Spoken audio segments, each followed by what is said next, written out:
Hi,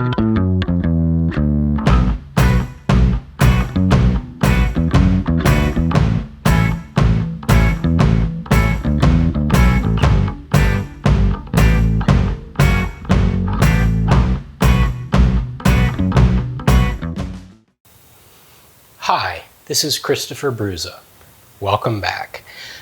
Today we are here with my favorite lever action rifle. This is the Winchester 1895 in 35 Winchester centerfire. I acquired this through fairly non-traditional means, but I'd since about 2012 is when I became interested in lever actions, and I love the 35 Whelen. If you've seen other videos, I tend to like Wildcats based on the 30-06, and I listened to the Gun Talk radio show by Tom Gresham. I remember for SHOT Show 2012, he was asking people to call in and say, what they wanted to see come to the market. And I said, I want an 1895 or similar in a 35 Whelen. And he thought that was pretty interesting, as do I. So I've always had my eye out for one of these in 30-06. Now, the 1895, when it was introduced, it was chambered in 303 British, 30-03, then shortly after that 30-06. You had 38-72 Winchester, 40-72 Winchester, 405 Winchester, and 35 Winchester centerfire. But I was looking for a 30-06, which I would then send out to be rebored, probably through JES. I hear they do exceptional work, but to be rebored 35 Whelen. Yeah, that's going to kill the value of it, but these aren't like super collector items like the 73 or the 94 or ones like that. And I didn't really know this 35 Winchester existed. I knew about the 35 Remington, which is a lower powered 35 caliber cartridge. I think it was made for, I know it's chambered in a lot of lever guns, and I think primarily Savage. Might be wrong on that. I've never had a Savage or really looked into it much, but I was hunting in 2019. It was actually the day I shot my largest deer so far, probably a few hours before that, and a friend messaged me and said, hey, we just confiscated this rifle. If it comes up for sale, I'm going to buy it, and maybe someday you can acquire it from me. So this was a police confiscation. It was found in the attic of an old abandoned house, which some vagrants and stuff were living in, and nobody knew it was there, and there's no telling how long it was there. Looking at the bore with a bore scope, there's very little wear. It has not been shot much. Really, there's very little wear on the rifle other than just, years of sitting around. I mean, some of the bluing, it's probably got about 70% of the bluing left. I mean, surface rust. There's no major pitting, and it's functionally great. This is an ideal rifle, so I jumped at the opportunity to acquire this. The only modification I can find, it's not really modification, is somebody tapped the bottom for a sling stud and it cracked the ebony forend. Presumably they did that to go hunting with. So I acquired this after he owned it for a bit. Generally, at least in North Carolina, when the police confiscate a weapon, it's either destroyed or sold into the civilian market. And more often than not, they're sold into the civilian market. And that's through one large distributor, which is based in Raleigh. And they give first right of refusal to the department that confiscated it. That's as much as I'll go into it, but I was lucky enough to have him buy it, keep it for a bit, and eventually I purchased it from him for slightly more than the purchase price, which was not much, like Ruger American type money. And I love it. This is my favorite lever action. I think I already said that. And this is a good substitute for my ideal lever action that was in 35 Whelen. 35 Winchester shoots the same bullet, shoots a brass is not made anymore, and we'll get into that. Now, this was designed for smokeless powder, where if you saw my 1873 video, it was made for black powder. It says right here on the barrel, specifically made for smokeless powder, so it can withstand higher pressures. Not that the 1873 can't, and a lot of people corrected me on that.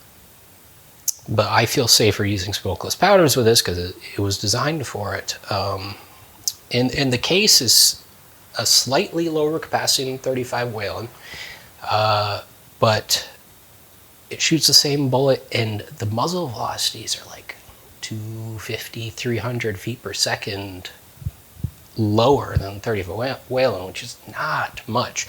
This will throw a 250 grain bullet in the 2,250 to like 2,350 range.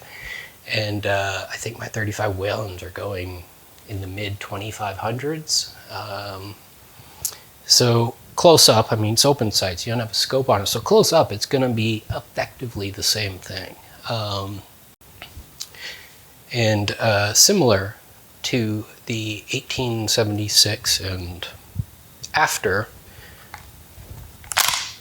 you have got locking bars that lock that bolt. You don't have a toggle link system. You have locking bars. They aren't visible on the top with this design, but you can see right here, this comes up and engages the bolt. It clips in here. You can see it. You can see it come up into place. And it is a very robust design. These don't have a dust cover on them. They do have the two-piece lever where this locks it. There is no twist lock like on the older ones. It's locked by this two-piece lever. This action is actually very smooth, although I'm struggling with it in an awkward position. It's very smooth. The trigger is about 3.5 pounds, breaks beautifully. And it's kind of the last iteration, presumably the best. You've got the same walnut buttstock. You have your butt plate here. There is no little cover here to store a cleaning kit. Your tang looks very similar to other lever actions. The bolt cocks the hammer. Everything is pretty much the same. It's just got a different magazine system, and it's made for pointed bullets.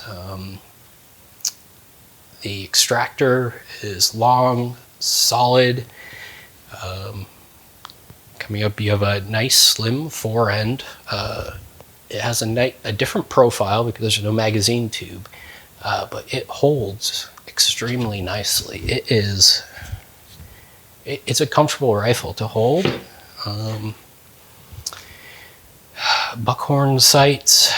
A lot of people would put a peep sight on these because they're certainly more effective at longer range than a 30-30 or something like that, especially in your 30-06 or something in that vein. Stamped model 95 Winchester, trademark, U.S. Patent Office, blah, blah, blah. On the side, we have manufactured by Winchester Repeating Arms Company, New Haven, Connecticut. Patent number, blah, blah, blah, November 5, 95, November 12, 95. August 17, 97, January 25, 98, August 23, 98, August 6, 1907. So presumably the dates before that were the 1800s. Just listing the patents. We have nickel steel barrel. And that's just an alloy they're adding to the barrel. I don't know what the others were made out of, the smokeless powder ones. And I don't know the specs of this, but interesting that they spelled out nickel, specifically designed for smokeless powder 35 WCF. And you have a proof mark on the top and on the receiver, the same proof mark. It's a cool little rifle. I really like it. I have not shot it yet because of the brass. The 35 Winchester was discontinued in 1936. So there's not a lot of dual stock brass sitting around. You can form it out of 30-40 Krag brass or 405 Winchester brass, none of which are easy to come by in recent times. There are people selling new brass, like fairly boutique companies that are selling new brass, but it is expensive. Like $5-6 per cartridge. That's for unloaded ammunition. And I will be making loads for this, and you guys will come along, but I just haven't got there yet. I have too much on my plate right now. I should probably try to source some. I'll make it a point to do that before the end of the year. But I haven't been able to get my hands on 30-40 Krag brass. I looked quite a bit when I first acquired the rifle, but that never bore any fruit. So just kind of an introduction, showing you guys this. It's my favorite lever action that I own. Does not mean it's most valuable or most significant or nicest, but I see this as the most useful. Probably because I love 35 Whelen and 35 Winchester is fairly similar.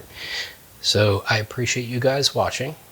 Please stay tuned for more updates and more videos. Like, subscribe, and share. And until next time, enjoy.